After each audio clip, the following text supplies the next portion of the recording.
Bismillahirrahmanirrahim. Assalamualaikum warahmatullahi wabarakatuh. Perkenalkan, nama saya Muhammad Saifullah, NIM 2017 10 12 03 11 039. Di sini saya akan menjelaskan tugas kuliah saya yang berjudul Polimer dan Komposit yang dibina oleh Dr. Andas Muhammad Jupri, STMT.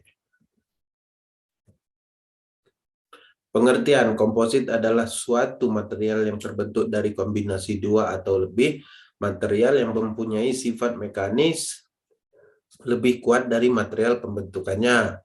Komposit terdiri dari dua bagian, yaitu matriks sebagai pengikat atau pelindung komposit dan filter sebagai pengisi komposit. Berpenguat serat alam maupun buatan merupakan jenis komposit yang banyak dikembangkan guna menjadi bahan alternatif pengganti logam. Komposit berpenguat serat banyak diaplikasikan pada alat-alat yang namun juga ringan. Beberapa definisi komposit sebagai berikut. Tingkat dasar pada molekul tunggal dan kisi kristal bila material yang disusun dari dua atom atau lebih disebut komposit. Contoh senyawa, paduan, polimer, dan keramik. Mikrostruktur pada kristal, phase, dan senyawa bila material disusun dari dua phase atau senyawa atau lebih disebut komposit. Contohnya panduan Fe dan C. Makrostruktur, material yang disusun dari campuran dua atau lebih penyusun makro yang berbeda dalam bentuk dan atau komposisi dan tidak larut satu dengan yang lain disebut material komposit. Definisi secara makro ini yang bisa dipakai. Bahan penyusun komposit. Di sini ada dua bahan penyusun komposit, yaitu matriks adalah bahan utama dari sebuah material komposit yang akan dinaikkan mechanical process oleh bahan penguat. Reinforcement harus mampu meningkatkan bahan reinforcement dengan baik agar tidak terjadi fenomena fiber pull out, yaitu serat yang terlepas dari matriks. Reinforcement atau penguat adalah bagian dari komposit yang berfungsi sebagai penguat bahan tambah. Ini biasanya hanya diberikan pada matriks tidak lebih dari 50%. Apabila terlalu banyak, ikatan antara reinforcement dan matriks menjadi tidak maksimal sehingga dapat menurunkan sifat komposit yang dihasilkan. Sifat dan karakteristik komposit. Nah, di sini ada beberapa sifat dan karakter komposit, yaitu material yang menjadi penyusun komposit adalah karakteristik komposit ditentukan berdasarkan material penyusunan menurut rules of mixture sehingga akan proporsional. Yang kedua, bentuk dan penyusun struktural dari penyusun. Bentuk dan cara penyusun komposit akan mempengaruhi karakteristik komposit.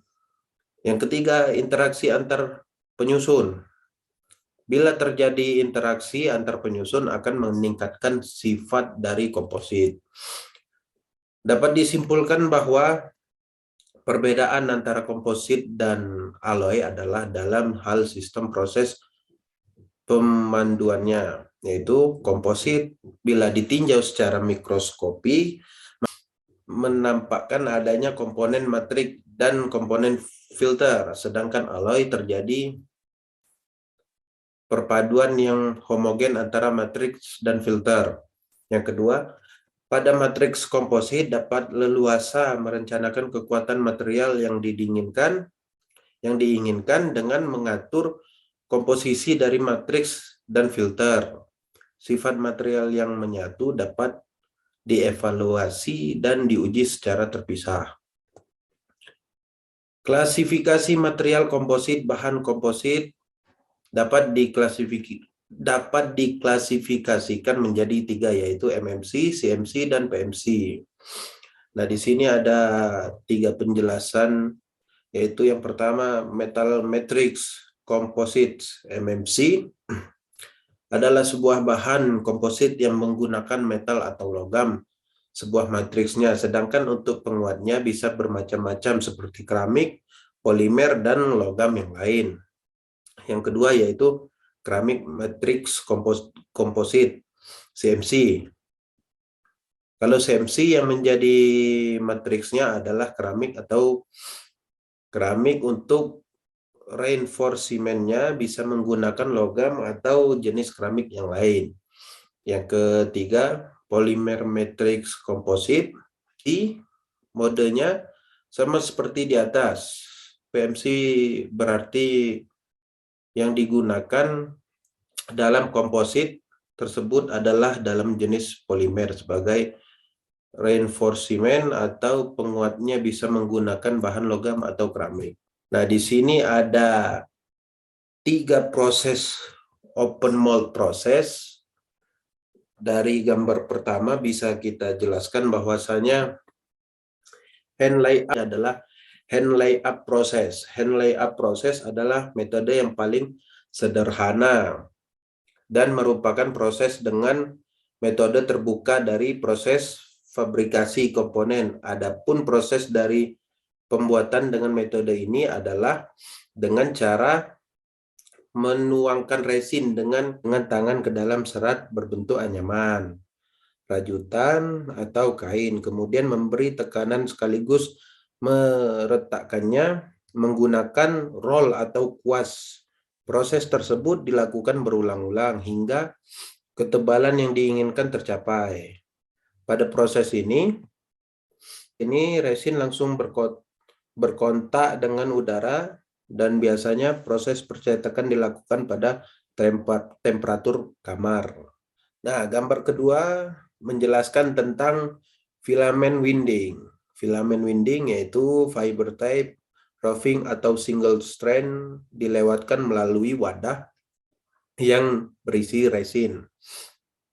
Kemudian fiber tersebut akan diputar sekeliling mandrel yang ini yang sedang bergerak dua arah, yang kiri dan yang paling kanan ini, arah radial dan arah tangensial.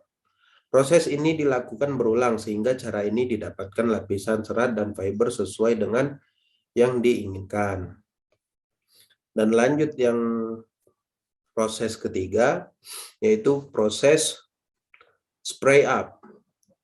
Nah, proses spray up sini bisa dijelaskan yaitu merupakan metode cetakan terbuka yang dapat menghasilkan bagian-bagian yang lebih kompleks, ekonomis, dan hasil layup. Proses spray up dilakukan dengan cara penyemprotan yang telah melewati tempat pemotongan, chopper, sementara resin yang telah dicampur dengan katalis juga disemprotkan secara bersamaan. Tempat penyetakan spray telah disiapkan sebelumnya. Nah, jadi sebelum penyemprotan ini, jadi kita harus menyiapkan dulu tempatnya, kemudian masukkan resin, baru kita bisa proses penyemprotan pada resin yang telah disiapkan. Ada penjelasan tentang closed mold proses, yaitu proses tertutup. Nah, proses tertutup ini bisa dijelaskan yang pertama, compression molding. Compression molding adalah proses cetakan ini menggunakan hidraulik sebagai penekannya. Fiber yang telah dicampur dengan resin dimasukkan ke dalam rongga cetakan, kemudian dilakukan penekanan dan pemanasan resin.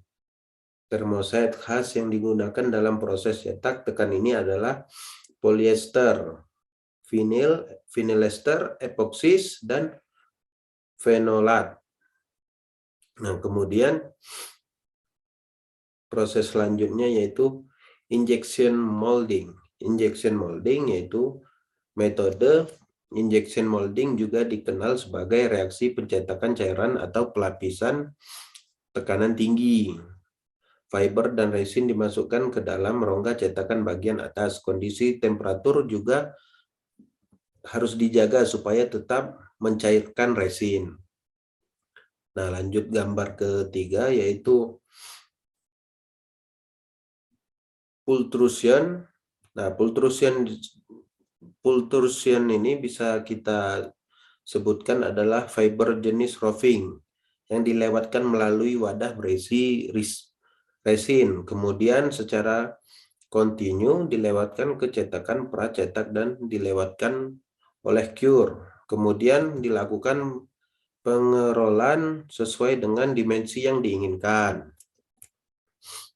Atau juga bisa disebut sebagai penarikan serat dari suatu jaring atau kril melalui bak resin. Kemudian dilewatkan pada cetakan yang telah dipanaskan. Fungsi dari cetakan tersebut ialah mengontrol kandungan resin. Nah, contoh aplikasi bahan komplit yaitu di sini ada contoh aplikasi bahan komposit, yaitu bahan komposit banyak digunakan sebagai material engineering pada berbagai bidang seperti pesawat terbang, helikopter, satelit, kapal, otomotif, peralatan bahan kimia, peralatan olahraga, dan konstruksi bangunan, dan peralatan medis.